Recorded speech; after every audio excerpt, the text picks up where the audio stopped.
For EIS specifically, the biggest challenge is the growth. We were hiring for CNC machinists in Turkmenistan, and it completely flopped. A lot of the videos that we were pushing out were being blocked.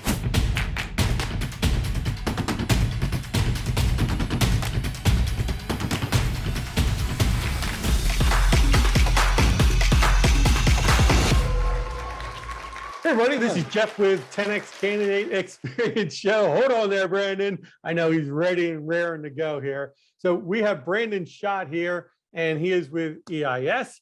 We're going to be talking about global employer branding strategies and different campaigns, and how do you manage all this with different competing priorities and fun stuff like that. Brandon, welcome to the 10X Candidate Experience Show. Thank you, Jeff. It's good to be here. Sorry I jumped the gun. I'm just so excited. Fantastic. This is a relaxed, casual environment. So drink back or sit back, drink a beer, whatever. Okay. So why don't you tell me a little bit about what you're doing over at EIS? Yeah, absolutely. So I lead the global talent acquisition team. We're incredibly busy, very complex environment. EIS is a software product company that markets directly to insurance carriers. So very complex software. I'm leading a team of 12. On Monday, it'll be 13 in, I believe it's 12 different countries in APAC, Latin America, and EMEA, plus North America. So Awesome. My days are over in the blink of an eye. And yeah, it's fun. It's exciting. Yeah. So when I was managing a global team, I'm sure you're on calls at 2, 3 o'clock in the morning because that's their work hours, right? Managing a global team, whether it is for employer branding or recruiting or anything in talent acquisition, is obviously a huge challenge. What kind of challenges do you see inside of employer branding for managing a global team? Well, from a branding perspective, it's tough because we have to act global but act local. So to me, the biggest thing is having a brand that is one EIS, but focused on that individual location, because everybody's got a different culture, different dynamic. So it's a fun proposition, and it's nice to partner with our HR communications team, our marketing team. We've got a lot of really good partners to work with. And we've got so many domain experts or geography experts that I lean on, because there's a lot of places I haven't been to. So from my perspective, my biggest regret is I haven't been able to travel, because I joined 2 years ago, and with the pandemic, I just haven't had the opportunity. So hopefully get a chance to go this year. Yeah, And there you go. Do a little, get some airline miles and stuff, That's right? right. That's right. Right. So what kind of complexities or what kind of hurdles or issues do you have with managing a global employer brand as opposed to somebody that just might be managing a brand that's just for either for one location or for one country or region? Oh yeah. I mean, that's a tough question. So um, for EIS specifically, the biggest challenge is the growth. So we've had a 40% growth year over year. I just ran the numbers, and for Q1 of 2022, we're up 85% over Q1 of last year. So just dealing with the demand and dealing with how fast we're growing, that's really the biggest challenge. Um, and there's some strategies I put together to help out the recruiting team. To me, I want to have a good experience from a recruiting perspective. I don't know if you or your listeners are fans of baseball, but Tommy Lasorda, the manager of the Dodgers from a few years ago, I heard an interview with him where he talked about this commercial where he says, "Content cows give better milk." So if I can get the recruiting team to be fun and relaxed, That's going to improve the candidate experience, the hiring manager experience. So that's really my biggest thing, and it starts with demand management and getting a focus, which to me it involves a lot of partnership with our chief of staffs or our business managers, the finance team, working directly with our executives to make sure that we're focusing the right positions in the right locations. So it sounds like not only is your employer brand is really doing a lot of recruitment marketing campaigns or strategies also, right? Are you able to kind of lift and shift those strategies across regions? For example, use a strategy in North America and then reuse that same strategy in Europe and then the same strategy over in APAC? Or are you finding yourself having to create kind of unique candidate experiences or even recruiter experiences in each of those different locations? Oh, sure. So, number one, we want a consistent recruiting process across all locations. But in terms of different marketing and different advertising elements, yeah, we try to keep the framework the same, location to location. But if we do need to create a specific campaign for a specific skill set, the one thing with EIS is 85% of our staff are in some sort of software engineering function. So we're highly technical. We're hiring Java developers, building complex microservices using all the latest and greatest. We personally use Kafka. There's very complex APIs, and they're in the hundreds, and they're all multi-dependency. We've got a very complex DevOps environment. The thing with EIS is it's almost a follow the sun where we have different teams in different regions all using the same technologies. So from a marketing perspective, a lot of it is reusable, but we do need to make sure it's tailored for that specific audience. So what kind of things are you changing the messaging up, or are you just changing the languages, let's say from English to German, or to, I don't know what countries you're in over in Europe or over in APAC, right? But let's say Germany and China, right? So are you actually localizing it for those different languages? Is that part of it? Or are Yeah, you, what kind of we things are yeah, you doing? so yeah, like I said, we're in numerous countries. So, we would rely on local business partners to provide the guidance on that. We work with outside vendors who we also get their support on. So, we've run a report, we've run a campaign in Latvia, and we're about to launch one in Lithuania, and those will be in those countries' specific language, Latvian and Lithuanian. But it's very case specific. So as much as we can, we don't want to reinvent the wheel. So as much as we can reuse previous messaging, we will. But if it needs to be specific or it's for a specific area, I mean, without like giving our secret sauce, Yeah. we'll tend to then we can make a pivot and create a brand new approach. So, what would you say is your one of your more successful channels of, you know, distributing your content? Obviously, there's employer branding campaigns. You can do email campaigns or text message or pushing out on LinkedIn or other social networks. What do you think has been your most successful? Well, LinkedIn and working directly with our managers and their teams to get referrals. I mean, that's really been the biggest thing. We're actually revamping our referral policy, and that's going to be released really quickly. Last year, we expanded in 4 new markets. So that's been a major challenge. So, what we've tried to do is hire a celebrity within that location to really help move the needle and create a little bit of a buzz around the company. It's worked out quite well. That tends to be the best way to create a buzz Like versus a TV celebrity or like a subject no. matter expert within your Yeah, organization? an expert within the tech community.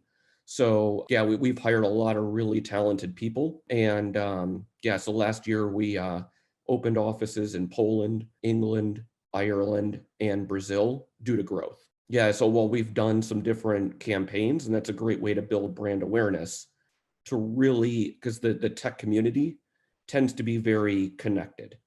And to the best way, in my opinion, to create some buzz is to hire somebody which grabs the attention of the market.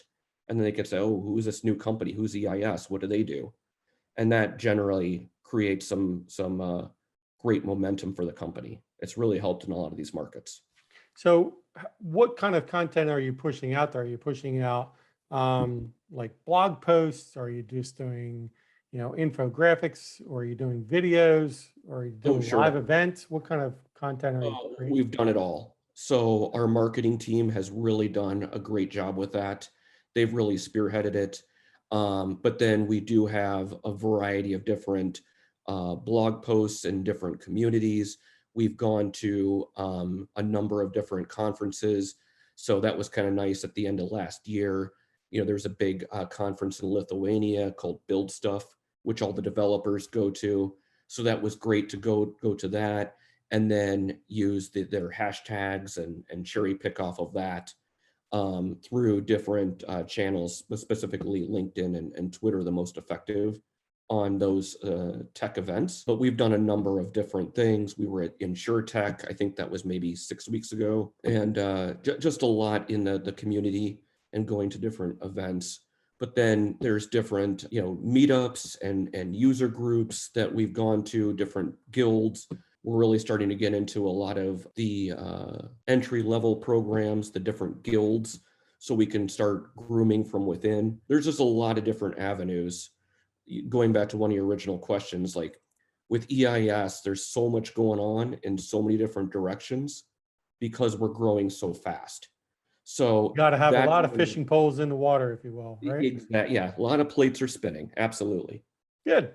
It keeps you busy, I'm sure. So tell me about a campaign that you launched that you thought was going to do really well and it completely flopped. I'll go first. So Okay. we were hiring for CNC machinists in Turkmenistan, of all Okay. places, right? So we thought, hey, these people are probably online. We're finding tons of resumes on the job boards in Turkmenistan. There was only one, by the way. And we thought that we would be able to create a digital marketing campaign fit with email addresses, text messages, and then we would send them a short video, right? And we launched this. We sent it to about, I guess, about 50 or 60 people, and we only had like one or two respond back. And it completely flopped. And what we realized was that in Turkmenistan specifically, a lot of the videos that we were pushing out were being blocked by the local internet service providers, right? So we were posting them to YouTube or to our Vimeo channels, and those were being blocked. So they could never get the messages to begin with. Additionally, the languages that they were using were very specific. So the hiring manager that we used was not speaking the exact dialect that his candidate pool was. And we kind of thought that was going to happen. So when we wrote the copy, we wrote it in two different languages, but we were not aware of the digital, the YouTube videos being blocked. And that's a huge issue in a lot of countries. Have you run across any kind of problems like that when you're running global campaigns? So to me, the success and failure is kind of tough to measure.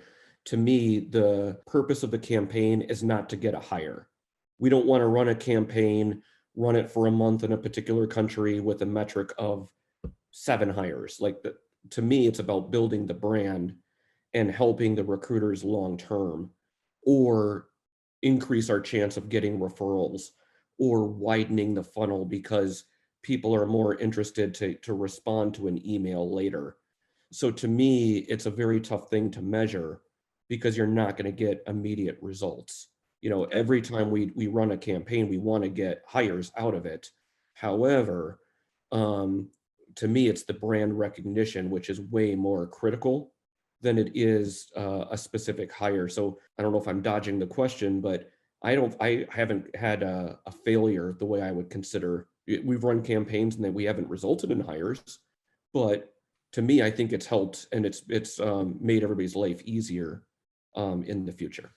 Yeah, so one of the ways that we measure the success of a campaign, other than just making a hire, is if you look at historically what kind of either a candidate engagement, how many people clicked on it, how many people, how long they watched the video, or whatever your Click-through rates, engagement of course. metrics Yep. are, and then what kind of response rate did you get, either from a click-through rate from opening an email, clicking on a link in a text message, or a social media post, something like that, to how many people actually saw it and actually applied. So we're looking more for response rates and engagement rates, not necessarily if they made a hire. Can't really control that Yeah. as an agency, right? So when we see an increase, we know that the tactic or the strategy that we used worked in that location for that job. So we knew that the video was not working, because even though people were clicking on it, they weren't watching any portion of the video. They weren't watching like 1 second. So that's how our candidate engagement on that video just plummeted. So we knew something was up with that video. How we solved that, ironically, wasn't through changing YouTube service providers or video hosting providers. What we found was we started doing candidate surveys for every candidate that the recruiter spoke to. And we say, hey, what do you do after hours? When you're not working, what do you do? And in this specific town in Turkmenistan, there were a couple of activities that they were doing, right? I forget what they were. It wasn't like bowling, or it was something like darts or something odd, right? Yeah. Like that. And everybody was a member of a darts team. And we got into that darts team and just blew it out. Oh, That's nice. how we Good. made all of our hires. And so it was really ironic that CNC machinists would be, I forget whether it was Yeah. darts, it was something weird like that, right? Some local game that they play in every bar Yeah. or community. So you Well, never sometimes know you where you're have going to to be a find detective. candidates. Yeah, sometimes you're a detective. Yep. You got to figure it out, and then once you get to that, then it's fun. Kind of, you get to the root and you get there. So yeah, with the most recent campaign we ran in Latvia, um, we got all your standard metrics as you were referencing, but one of the things our recruiting team did, because we did see a uptick in applicants, we got more referrals, and we were asking them, how did you hear of EIS, or what's making you apply? And they all, sometimes they would reference directly, even though when they applied, they put in a website or they said LinkedIn or what have you. But the root of it was really from the social media campaign that we ran. So in that country, we went through Facebook, Instagram, and Twitter. And to me, it really helped out. And yeah, so we weren't doing a formal survey, but more of, during the first recruiting conversation, asking how they heard of us. And it was really interesting to see the uptick. So that was over the holidays, right around Christmas and New Year's, which is usually a very slow period from a Yeah. job search. Yep. But we had Oh, so you ran a Facebook Instagram and Twitter campaigns over in Latvia to hire software engineers for an insurance software company, and that yes, worked. it worked great. Yeah, Latvia is one of our footprint locations. Um, Yeah, they've had a huge growth. Um, I'm lucky I've got a really strong recruiting team in Latvia. All my team is really good, but Latvia has hired a lot in not that much time. And yeah, it was just kind of a scenario where, thinking about the timing, when do we want to do a campaign? And it's probably going to be slow and not many people are going to be looking. But our thought was, not much has changed since everybody's working remotely due to COVID, Yeah, and nobody else is going to be advertising. So maybe we'll have a monopoly. And it worked out really well. So, it's amazing when you're not competing with 1,000 other right. voices, how much traction you can actually get, right? And That's right. so Why not LinkedIn? I mean, one would think that LinkedIn would be a huge provider of candidates for you, right? Oh, it's our biggest source. So the recruiting team are really strong in headhunting and really strong in sourcing. And we have LinkedIn Premium, and or LinkedIn Recruiter Premium, whatever their product Whatever name is. this And name du jour is, right? exactly, yeah. So so we're using that 24/7. Um, we've given our hiring managers access to it to reach out to people in their networks or people that they would refer and recommend. um, so because we're so active in terms of targeting specific candidates in those markets, we wanted to go with a different channel, because maybe there's people who are not on LinkedIn but are on other social media platforms, and maybe we could reach a new audience. You're right. Awesome. So tell me about one or two things that somebody should not be doing, right? So if they're trying to run a global campaign for employer branding, what shouldn't they be doing? Oh, I don't know if I can give that kind of advice. To me, you have to be very authentic to your company. Before I was at EIS, I was an executive corporate recruiter at JP Morgan Chase, and it's night and day difference. So, what we would do at EIS wouldn't necessarily work at, a Fortune 10 company, and vice versa. So I don't know if I'm qualified to answer that. Well, you've got your experience there, right?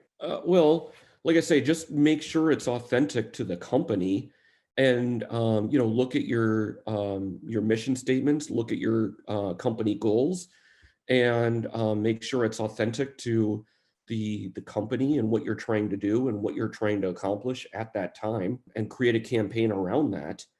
That's my recommendation. One of the biggest criticisms that I see with employer branding campaigns, which is what you said you were typically running, versus recruitment marketing campaigns, is that recruitment marketing campaigns have a tendency to be geared more towards solving the pain points for a specific job or group of jobs, whereas employer branding has a tendency to not address those issues, right? And the reason is you're for employer branding, and this is a blanket statement, so bear with me, people in the comments, right? For employer branding campaigns, you're pushing stuff into the very top of the funnel, and they may or may not trickle down to an individual requisition. If a hiring manager has a very high priority requisition open, and that's is a huge pain point for them, then recruitment marketing is really the way to go for that. Drive additional candidate traffic for that one job or a subset of jobs. How have you guys internally kind of balanced the scales, if you will, for employer branding versus recruitment marketing? Oh, yeah. I think employer branding, again, is to advance the company's brand, get more recognition for the company. I'm pretty upfront that any hires we get is icing on top of the cake. We're not doing branding for hires. If a role is a specific top priority and it needs to be filled, then I would rather uh, run an executive search, an internal executive search with our internal team, and say, what are we trying to fill? Why is that job open? What should the candidate have previously accomplished and achieved? And do more of a typical recruiting kickoff session, and really build together a program to fill that individual job. And that has to go through a headhunting manner. The recruiting position, that's basically spear phishing.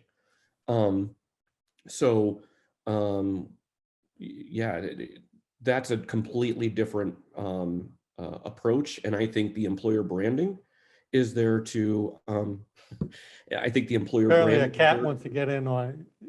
Oh, It's sure. it's one of my cats. Every single episode, I have one of my cats come in. It's just they can't ignore Well, it. there's your celebrity. So Yep. yeah, so yeah, the recruiting is there to fill an individual job, and branding is there to augment it. Yeah. So that's the way I would think of it. Yeah, we're very strong from a sourcing perspective, from a headhunting perspective, going out and understanding who's available in the market at that time, partnering with the internal teams to build networks, to figure out what are the pipelines, going through the recruiting process, going through the interview process, so we can get position, you know, XYZ filled. But the branding campaign, that's not the intention. And frankly, you know, for EIS, 85% are all software engineering positions. Um, yeah, if you're a software engineer worth your salt, you probably have 10 standing offers anyway. It's not like you have to go out and look for work. And I don't care where you are, if you're in China or Germany or Ireland or Brazil, or doesn't matter. Yeah. You're Right. gonna have a million opportunities available to you. So I personally wouldn't do a job specific advertising campaign outside of your job postings. Um, and but I consider that headhunting, not necessarily like a recruiting marketing campaign saying, you know, here's a position and posting it on my LinkedIn feed or on my Twitter feed or having managers post it. Like if you want to call that a marketing campaign, sure we do that, but not anything grandiose. Okay. So I know you guys are using LinkedIn recruiter licenses, right? Have you noticed that response rates for candidates have been dropping like a stone over the last, 6 or 9 months or so? No, the you know, it's been steady results in our newer markets. So like I said, we've opened up markets within the last 6 months in multiple countries. Um, and it's a little bit tough to get your footing at the time, but you know, once you get going, it's you know, fun to see that momentum build and start hiring in bulk. So that's exciting, especially when the roles are high level, elite software engineers. Because it is a hard time. You know, it's usually 60 to 90-day time to fill for those types of positions, especially for newer markets. Um, yeah, I don't know if it's ever been easy to hire software engineers. I've been No, a I mean, recruiter do for you know what 20 your plus current years. candidate response rate is on LinkedIn at all? Or I haven't looked in a bit, but last time I believe it was 40% aggregately, yeah, with you know, some in the mid 30s and some in the 50s. But that's we're awesome. very, you know, we write very concise, targeted messages to specific candidates. You know, we don't spam, we don't blast out to a million people. Yeah, if you're targeted, you're concise, you give a candidate a reason to respond, and it's important to them, then you'll get a response. Now, even if it's thanks but no thanks, but you're getting a response, then you can build a network, you can connect with them later. Like it's a whole process. So one of the complexities of dealing with LinkedIn Recruiter or being heavily reliant upon LinkedIn Recruiter, or just any social network, a single channel, if you will, is getting the information out of LinkedIn and making sure that you're capturing all those communication touch points inside of your CRM. Is Mhm. that an issue for you guys, or do you have a CRM that's able to capture that information? Or Oh, so we are directing candidates. The big action is to get them to apply to the position yeah, of course. if they're interested. So you know, we can see who's contacted who and the last time, and you know, you don't want to send an email to the same developer 4 times in a week. That's, you know, a terrible experience, obviously.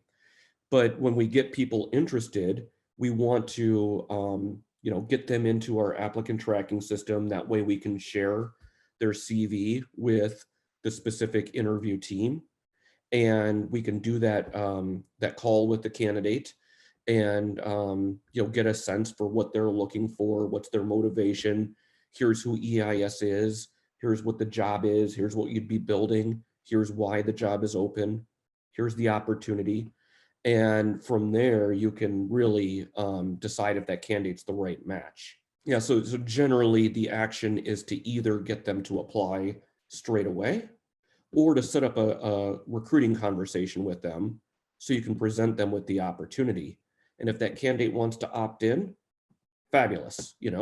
If it's not the right time, then we connect with them and follow up at a later point.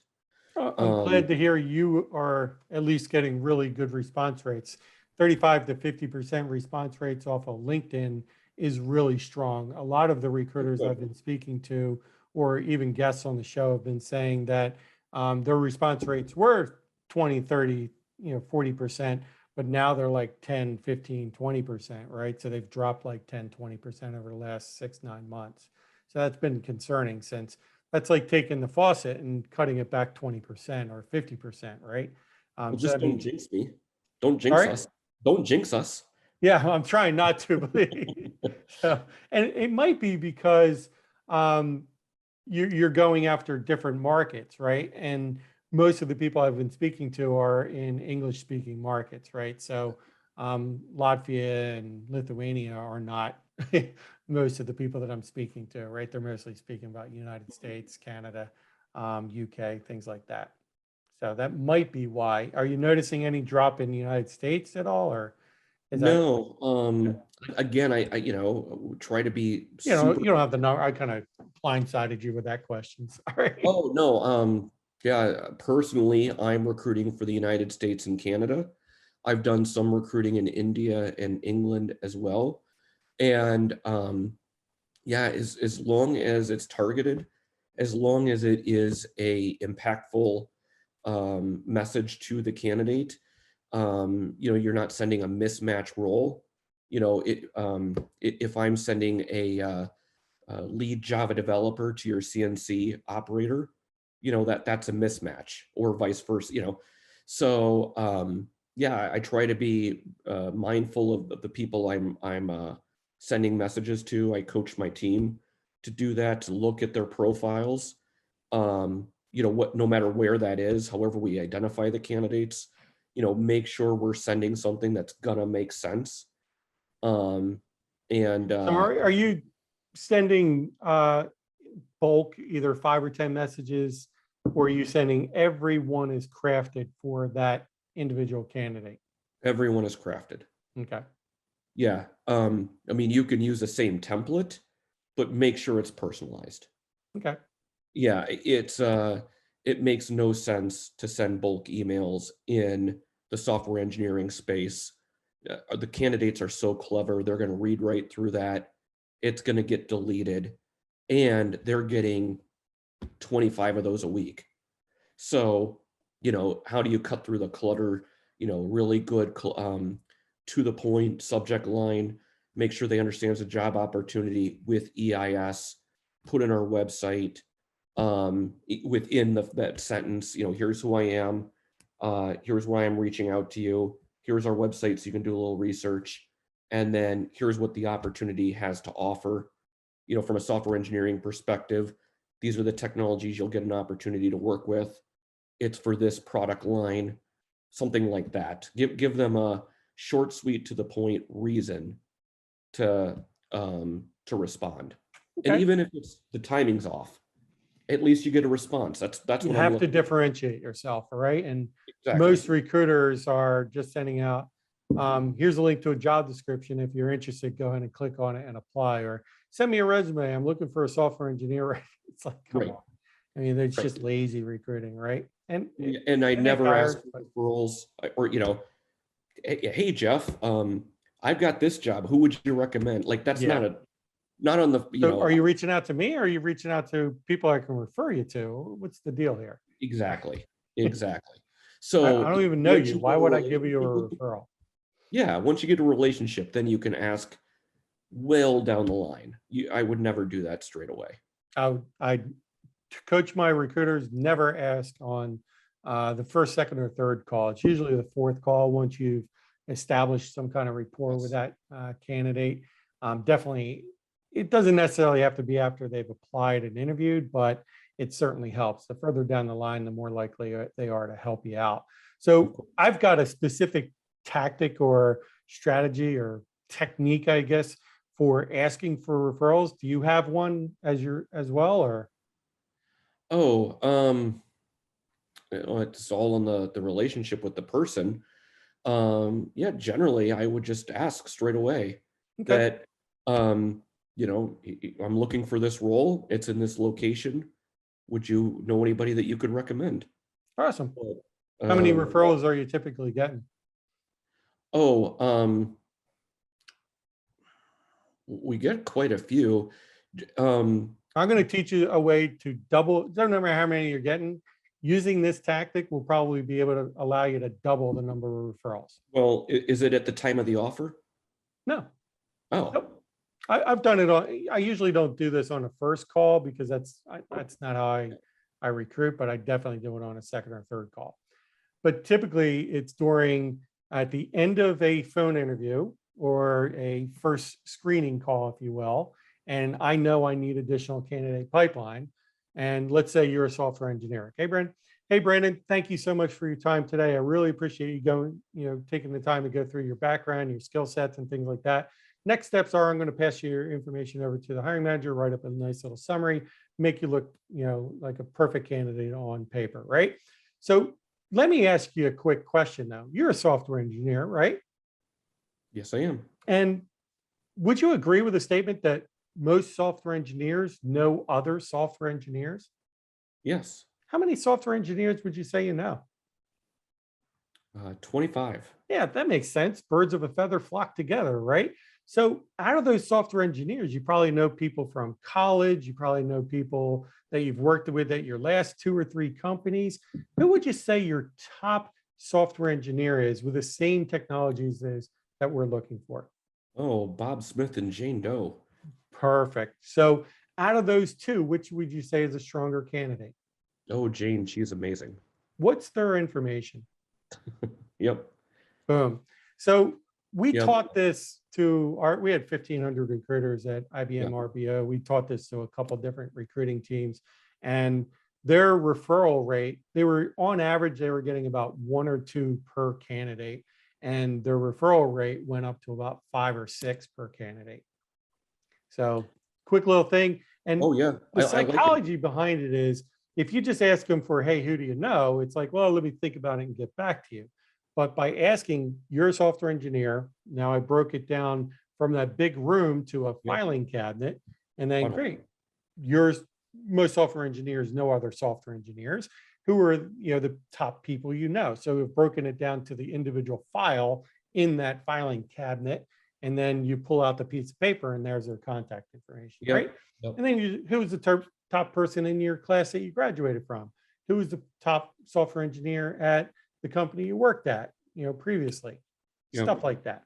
And if you just keep on asking those types of questions, it jogs their memory and they can get very specific in their memory, right? Um, Yeah, I'll talk to my team about that. yeah, just throwing it Um, against the wall and trying to figure out, hey, who the software. I don't know who's looking right now. It's not the question you asked, right? right. Right. Yeah, the biggest success we've had with referrals is at the time of the offer. Once they pass their onboarding, we ask again, Mhm. with their background checks, and then during their first week. Um, Perfect.